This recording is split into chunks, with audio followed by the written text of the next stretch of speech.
Selamat siang teman-teman. Perkenalkan, kami dari kelompok 7 akan membahas dan mempresentasikan materi kami mengenai statistika uji test.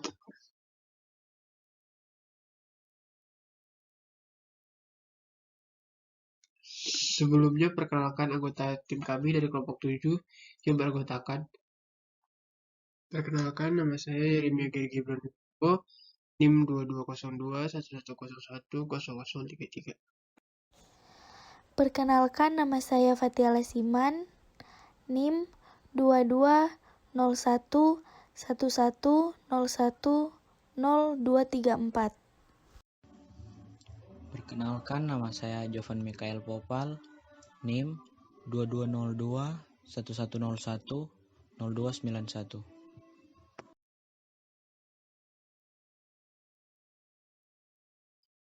Sebelum kita membahas materi ini lebih lanjut, kita harus tahu dulu dasar-dasar teori pada materi yang akan kita bahas. Apa itu uji T dan kapan sih sebenarnya uji T ini diperlukan? Uji T sendiri adalah metode uji statistik yang membandingkan rata-rata dua sampel untuk menguji kebenaran atau tidaknya suatu hipotesis pada suatu populasi. Uji T diperlukan dan digunakan ketika kita ingin membandingkan rata-rata dua kelompok dengan perbandingan yang berpasangan.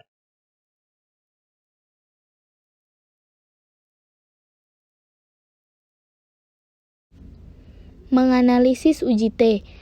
Uji T adalah metode uji statistik yang membandingkan rata-rata dua sampel untuk menguji kebenaran atau tidaknya sebuah hipotesis atau pengujian asumsi pada suatu populasi. Terdapat dua varian hipotesis yang digunakan dalam metode uji T. Yang pertama yaitu hipotesis nol atau HO, artinya perbedaan sebenarnya antara rata-rata dua kelompok adalah nol. Yang kedua, hipotesis alternatif atau HA mengartikan bahwa perbedaan sebenarnya berbeda dari nol. Jadi, bisa dikatakan juga bahwa definisi uji T adalah metode uji T statistika inferensial yang digunakan untuk menentukan apakah ada perbedaan signifikan antara rata-rata dua buah data kelompok yang mungkin terkait dalam fitur-fitur.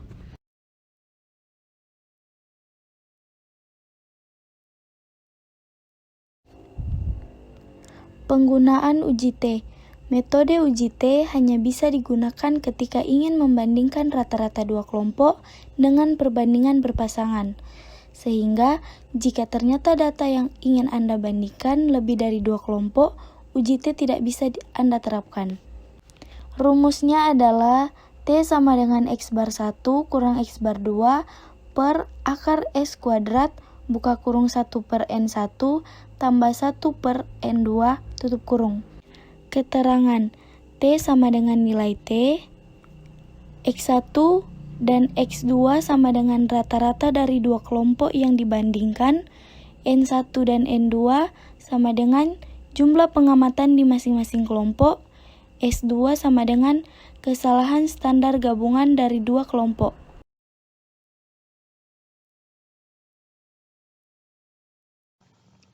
Prinsip uji T. Uji T merupakan metode pengujian parametrik sehingga pengujian ini akan menghasilkan asumsi yang sama tentang data Anda seperti halnya pada uji parametrik statistika lainnya.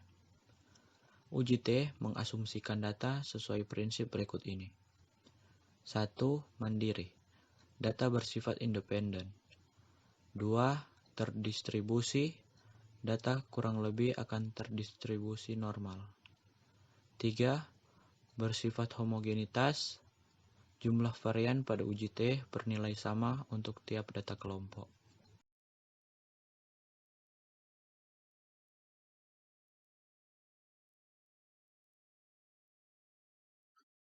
Yang pertama adalah uji T berpasangan. Digunakan jika didapati data kelompok yang saling berkaitan. Jenis uji T ini disebut juga dengan dependent t-test, berlaku untuk kasus di mana sampel terkait dalam beberapa cara atau memiliki karakteristik yang sesuai. Contohnya, bisa kita lihat pada analisis komparatif yang melibatkan data kelompok berisi anak-anak, orang tua, atau saudara kandung. Uji T berkorelasi atau berpasangan adalah tipe dependent karena ini melibatkan kasus di mana dua set sampel saling berkaitan. Rumus dari uji T berpasangan adalah T sama dengan min 1 dikurang min 2 per S diferensial per akar dari N. Di mana min 1 dan min 2 itu adalah nilai rata-rata masing-masing dari setiap kumpulan data sampel. S diferensial merupakan standar deviasi dari perbedaan nilai data berpasangan. N sama dengan ukuran sampel atau jumlah perbedaan berpasangan, dan N-1 merupakan derajat kebebasan. Yang kedua adalah uji T1 sampel. Berlaku jika terdapat sampel data satu kelompok yang dibandingkan dengan nilai standar. Metode uji T1 sampel, atau sering dikenal dengan equal variance t-test, ini bisa juga digunakan pada kondisi jumlah sampel pada setiap kelompok data adalah sama, atau varian dari dua kumpulan data yang serupa. Rumus dari uji T1 sampel sendiri adalah T min value sama dengan min 1 dikurang min 2 per dalam kurung N1 dikurang 1 tutup kurung dikali varian 1 kuadrat ditambah dalam kurung N2 dikurang 1 tutup kurung dikali varian 2 kuadrat per N1 ditambah N2 minus 2 dikalikan akar dari 1 per N1 ditambah 1 per N2. Di mana min 1 dan min 2 itu adalah nilai rata-rata masing-masing dari setiap kumpulan data sampel. Varian 1 dan varian 2 merupakan varian dari masing-masing set data sampel. N1 dan N2 merupakan jumlah record pada tiap kumpulan data sampel.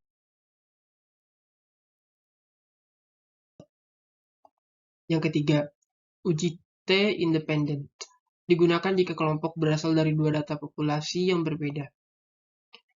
Uji T variance tidak sama atau independen ini dibutuhkan ketika jumlah sampel pada setiap kelompok berbeda dan varian kedua kumpulan data juga berbeda. Sebagai contoh, misalkan terdapat dua spesies yang berbeda atau orang dari dua kota yang berbeda. Uji ini juga dikenal dengan nama uji T-Welch, di mana rumusnya yaitu T min value sama dengan min 1 dikurang min 2 per varian 1 kuadrat per N1 ditambah varian 2 kuadrat per N2. Di mana min 1 dan min 2 merupakan nilai rata-rata masing-masing dari setiap kumpulan data sampel. Varian 1 dan varian 2 merupakan varian dari masing-masing set data sampel. N1 dan N2 merupakan jumlah record pada tiap kumpulan data sampel.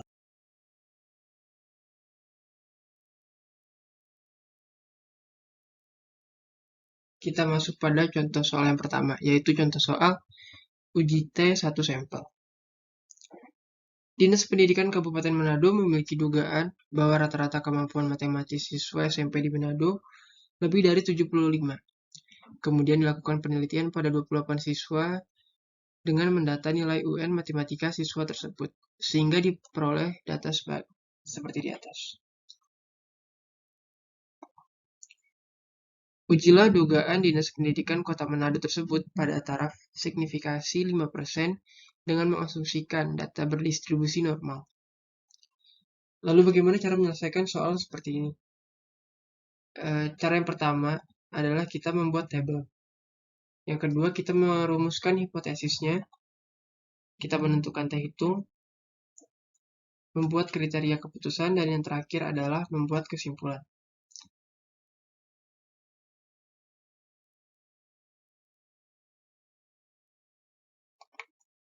Langkah membuat tabel. Yang pertama, kita membuat 4 kolom. Untuk yang pertama adalah nomor dengan jumlah yang sama dengan N seperti di soal. Di dalam soal N-nya adalah 28. Jadi kita akan membuat tabel sebanyak 28 baris.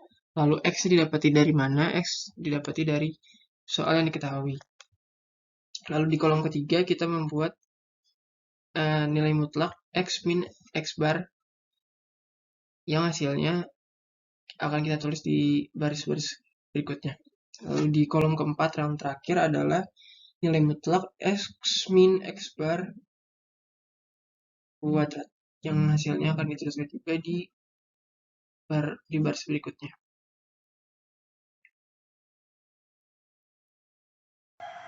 Dari data di atas kita mendapat bahwa H0, mu sama dengan 75, H1, mu lebih besar dari 75. Dengan mu adalah rata-rata kemampuan matematis siswa SMP di Manado, sehingga H0 menyatakan bahwa rata-rata kemampuan matematis siswa SMP di Manado sama dengan 75. Sedangkan H1 menyatakan kemampuan matematis siswa SMP di Manado lebih dari 75. Mu sama dengan rata-rata kemampuan matematis siswa SMP di Manado. H0 sama dengan menyatakan rata-rata kemampuan matematis siswa di SMP Manado sama dengan 75.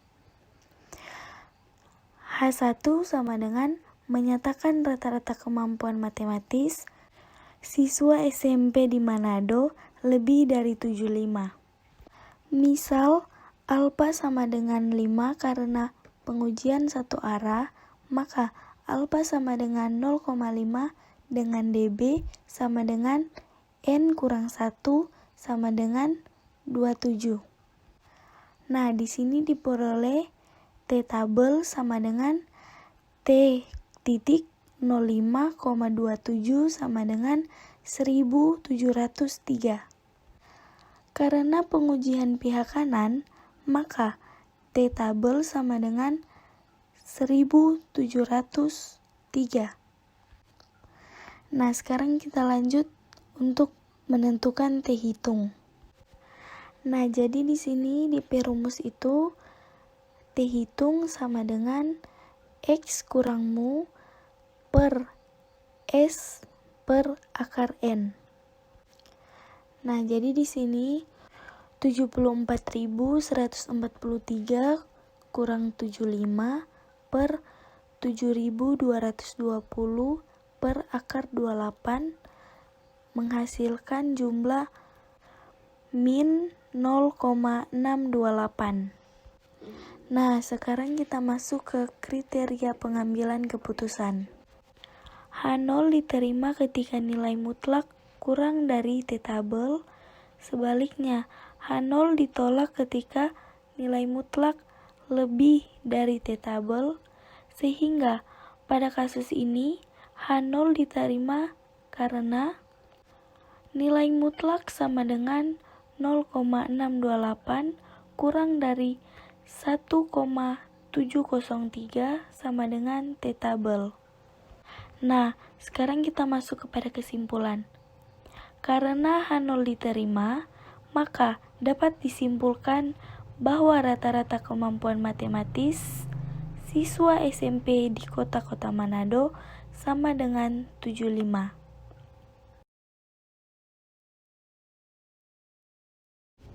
Nah, kita sekarang masuk ke contoh soal yang kedua, yaitu uji tetes. Bagian pengendalian mutu barang pabrik Creamix ingin mengetahui apakah rata-rata kuat tekanan campuran yang diproduksi dan dikirim ke proyek A masih tetap K300 atau lebih kecil.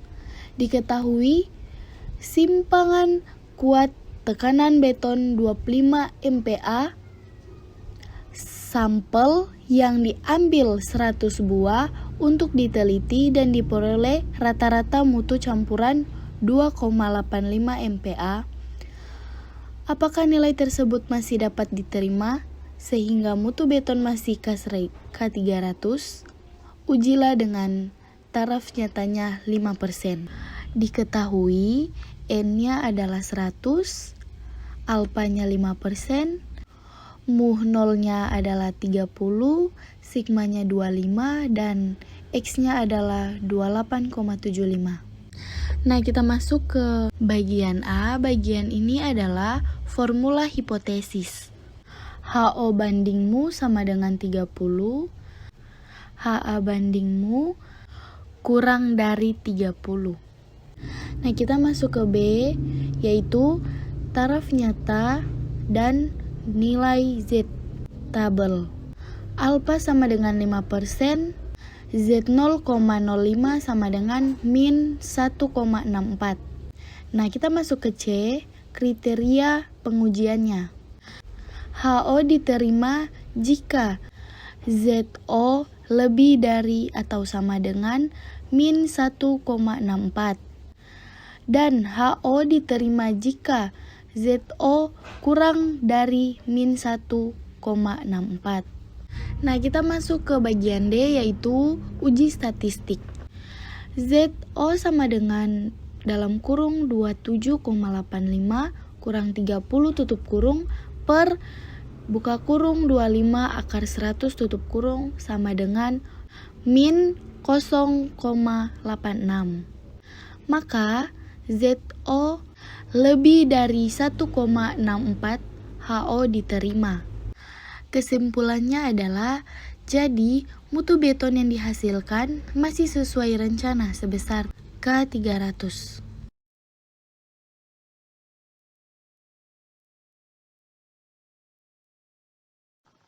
Contoh soal uji T independen. Seorang peneliti ingin mengetahui apakah terdapat perbedaan kemampuan investigasi matematis antara siswa yang memperoleh pembelajaran kreatif problem solving dalam kurung C dibandingkan dengan siswa yang memperoleh pembelajaran direct instruction dalam kurung D. Ia melakukan penelitian pada dua kelas dengan menerapkan perlakuan yang berbeda. Selanjutnya, kedua kelas tersebut diberikan tes sehingga diperoleh hasil sebagai berikut. Di sini kita melihat data dari pembelajaran kreatif problem solving dari tes yang diberikan.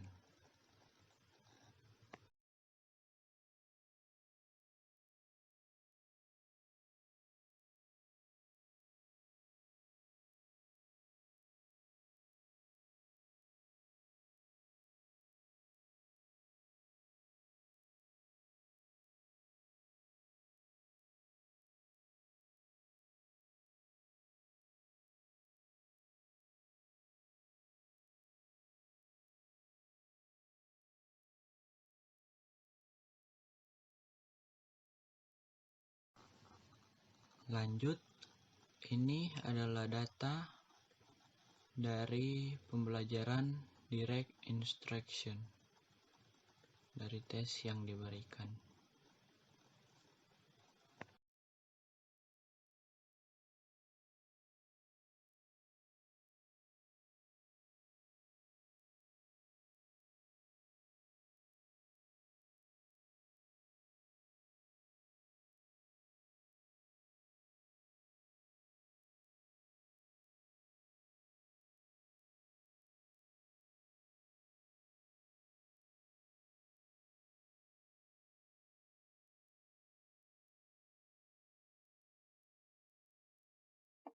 Membuat tabel. Sama seperti cara sebelumnya, kita akan membuat 4 kolom. Kolom pertama yaitu jumlah dari N, dan diketahui di soal N-nya adalah dari D1 sampai D27. Lalu X juga diketahui dari soal. Lalu kita buat kolom selanjutnya yang merupakan nilai mutlak dari X min X bar. Dan kolom selanjutnya kita dapat nilai mutlak X min X bar kuadrat. Lalu akan kita dapatkan hasilnya. Jumlah dari X sama dengan 16,82. Sedangkan jumlah dari nilai mutlak X min X bar kuadrat sama dengan 1667,630. Rata-ratanya kita dapatkan 62,296 dan simpangan baku kita dapatkan 8,009. Merumuskan hipotesis, di mana H0 yaitu mu1 sama dengan mu2, H1 yaitu mu1 tidak sama dengan mu2, dan mu1 adalah rata-rata kemampuan investigasi matematis siswa dengan pembelajaran CPS, sehingga H0 menyatakan bahwa tidak ada perbedaan rata-rata kemampuan investigasi matematis siswa dengan pembelajaran CPS dan siswa dengan pembelajaran DI. Menentukan T-table.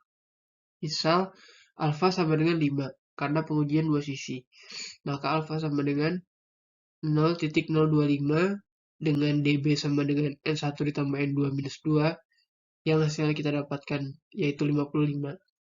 Sehingga diperoleh di tabel sama dengan T 0.025,55 sama dengan 2.004. Menentukan T hitung.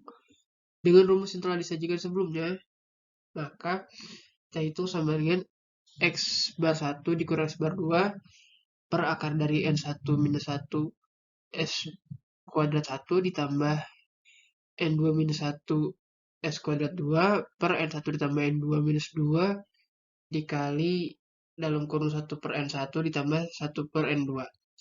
Setelah kita menggunakan rumus tersebut, kita mengetahui yaitu T hitung adalah 5016. Kriteria pengambilan keputusan. H0 diterima ketika mutlak T hitung lebih kecil dari T tabel. Sebaliknya, H0 ditolak ketika mutlak T hitung lebih besar sama dengan tabel. Sehingga pada kasus ini H0 ditolak karena mutlak T hitung sama dengan 5016 lebih besar dari 2004 sama dengan T tabel. Kesimpulan, karena H0 ditolak, maka disimpulkan bahwa ada perbedaan kemampuan investigasi matematis antara siswa yang memperoleh pembelajaran kreatif problem solving dan siswa yang memperoleh pembelajaran direct instruction. Lanjut contoh soal. Data sampel terdiri atas 10 pasien pria mendapat obat captropil dengan dosis 6,24 mg. Pasien diukur tekanan darah sistolik sebelum pemberian obat dan 60 menit sesudah pemberian obat. Peneliti ingin mengetahui apakah pengobatan tersebut efektif untuk menurunkan tekanan darah pasien-pasien tersebut dengan alfa sama dengan 5%. Adapun data hasil pengukuran seperti di samping sebelum dan sesudah pemberian obat.